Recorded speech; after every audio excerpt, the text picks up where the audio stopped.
iPhone X 2017年9月12日发布，再过十几天就整整2周年了。现在二手的价格在4000到5000元左右。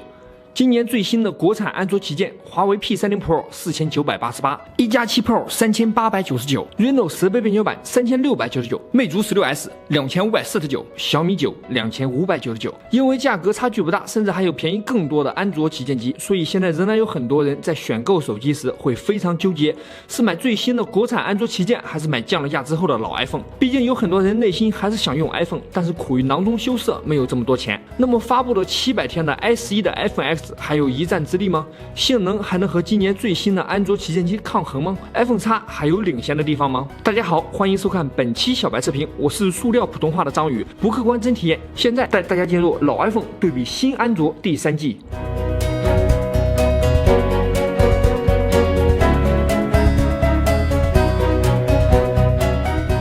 2019年了，依旧在很多人心中认为 iPhone 就是无理由比安卓好，有的人当作是面子，有的人是习惯。iPhone 最大的优点就是流畅度，但是安卓这几年穷追猛赶，发展的也不差了。为什么有些安卓旗舰机打开软件的动画看着挺顺滑的，但是跟 iPhone 一比，总感觉流畅度不行呢？这次咱们用高速相机在6倍慢速下拍摄 iPhone X 和这5台2019年最新的国产旗舰系统的动画流畅度。我们先把20款应用全部打开在后台运行，然后热启动来看这些手机的系统动画，看看问题到底出在哪儿。注意，我们这里对比的是系统的流畅度，不是反应速度。我们先来看 iPhone X 6倍慢放下，系统动画的所有细节都看到了。iPhone X 点击图标之后，软件画面就开始逐渐放大，然后过渡成 APP 界面，连续打开18个应用，也没有出现任何卡顿掉帧。18款应用的缩放路径也都十分准确。大家先记住这种感觉，咱们接着往下看。安卓这边，咱们先来看最贵的 P30 Pro， 在6倍慢速下点开软件的瞬间，几乎没有过渡动画，应用直接秒开。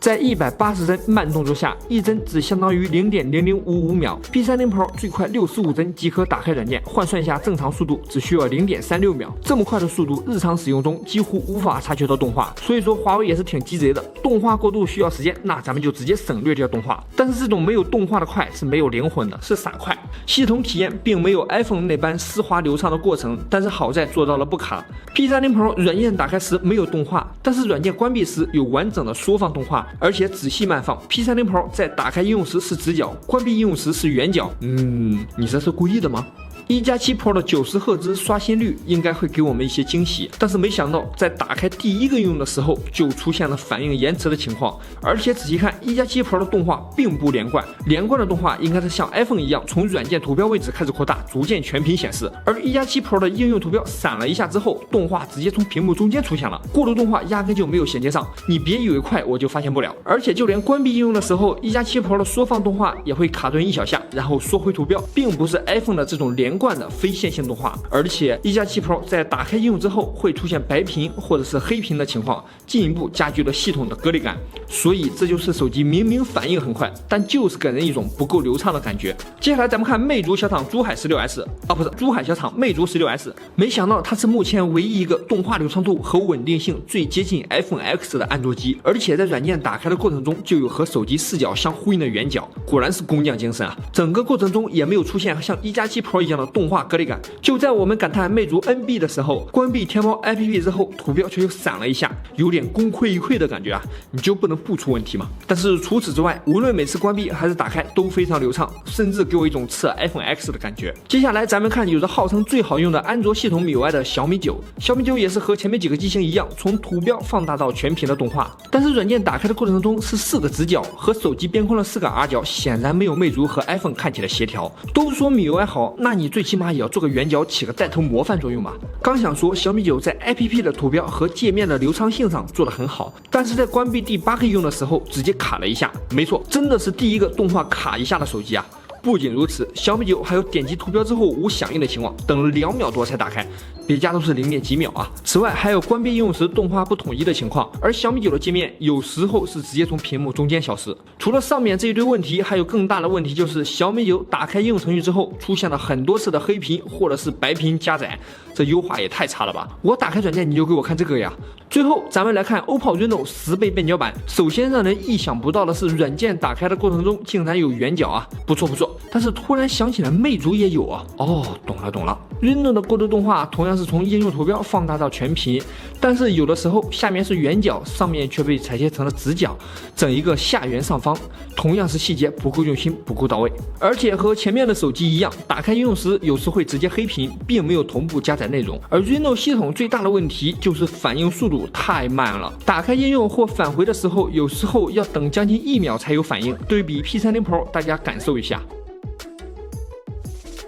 看完了上面6台机器的对比，相信大家知道为什么 iPhone 的系统感觉要更流畅一些了吧？应用打开时，从图标到软件界面，动画连贯，速度规律，缩放路径准确，完全就是指哪打哪。而另外5款安卓机或多或少都有些问题。最后还是要再说一下，其实 iPhone X 系统也会卡，比如滑动桌面的时候，只不过这种情况很少。以上这是仅为应用打开和关闭时的动画流畅度对比。性能方面 ，iPhone X 的 SE 整整落后骁龙855、麒麟980一代，所以在性能和功耗上肯定不如这一众安卓旗舰机的，但是一战之力还是有的。王者荣耀、吃鸡战场均能满帧运行，但是在夏天室外或者是不开空调的室内玩游戏时 ，iPhone X 一直有强制降亮度的情况，同时帧率也会大幅下跌。而安卓旗舰在发热和功耗上控制的都要更好。在系统的反应速度上，20款应用2轮打开时间 ，iPhone X 3次平均耗时133秒，在数据库排名第35名。虽然说 iOS 的系统十分流畅，但是跟这几个安卓旗舰机比，应用加载和打开速度还是有差距的，但是比 OPPO Reno 10倍变焦版快。在我们的微信数据库小程序里有所有机型的数据排名，大家扫描二维码可以直接进入查看。在第2季的相机环节中，老 iPhone 已经和新安卓们有差距了。今年的安卓4800万像素，5倍光学无损变焦，不说噱头，就连最基础的参数方面都遥遥领先 iPhone X。在相机 CMOS 飞速迭代的今天 ，iPhone X 的传感器可以说是落后了2代。这一季我觉得更是没有什么悬念了。在白天光线良好的场景下 ，iPhone X 的曝光和白平衡都比较准确。相比于百家齐放的 AI 优化 ，iPhone X 看着要更寡淡一些。在最基础的画面解析力上 ，iPhone X 出现了明显的涂抹，画面跟安卓机们比不够干净，但是锐化痕迹没有这么严重，转到暗处差距进一步拉大。iPhone X 的画面出现了更多的涂抹，细节丢失严重。虽然说 iPhone X 的实力已经发挥到极限了，还是打不过安卓，但是保不齐安卓这边有送人头的啊，比如说小米9，路边的指示牌竟然模糊了。在长焦镜头的解析力上 ，iPhone X 发挥挺解析力不错，但是和主摄一样会有很多涂抹的痕迹，而安卓阵营内就出现了较大的差距。P30 Pro 和 Reno 10倍变焦版一骑绝尘，然后是1+7 Pro， 小米9有些欠冒且全是噪点，而魅族 16S 无论是2倍还是3倍都是不忍直视，竟然连2年前的 iPhone X 都不如。到了夜景环节，本来以为 iPhone X 会和新安卓们有比较大的差距，结果小米9和1+7 Pro 这2个不争气的家伙又送人头。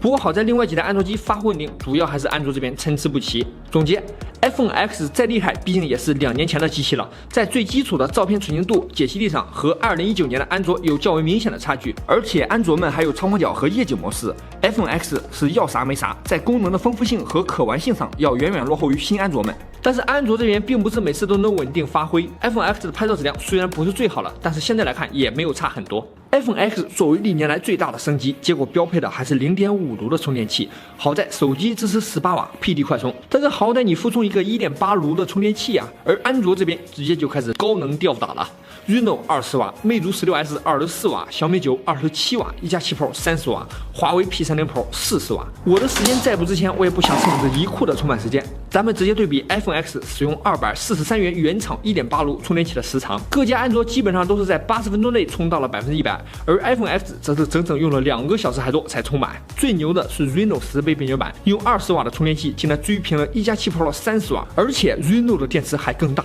续航方面 ，iPhone X 仅有2700毫安时电池，在我们5小时重度续航测试中 ，iPhone X 一共耗电109%。如果是连续测试的话 ，iPhone X 是坚持不了全程的。王者荣耀和吃鸡战场最高画质都是1小时耗电30%多，这还是在200尼特的较低亮度下。如果你是平时拿 iPhone X 玩游戏，还是随身带辆发电车吧。所有环节对比完毕，最后我的建议就是，对系统流畅度和稳定性要求奇高的朋友可以买 iPhone。如果对系统流畅度没有变态的高，比较看重续航、拍照、性能表现，那肯定要选新安卓呀，就不用纠结了。老 iPhone 与新安卓已经做到了第3季，每一季国产安卓的进步，大家都是有目共睹的。以前的安卓和 iPhone 有差距，而现在则是 iPhone 渐渐的和安卓有差距了。可能这一期是老 iPhone 对比新安卓的最后一季了，因为明年的差距可能还会被进一步拉大，谁也不知道明年的国产安卓机会发展成什么样。好了，本期视频到这里就结束了，感谢大家能够听完我的普通塑料话。新朋友可以关注我们的微信公众号小白视频，每天都有科技文章推送，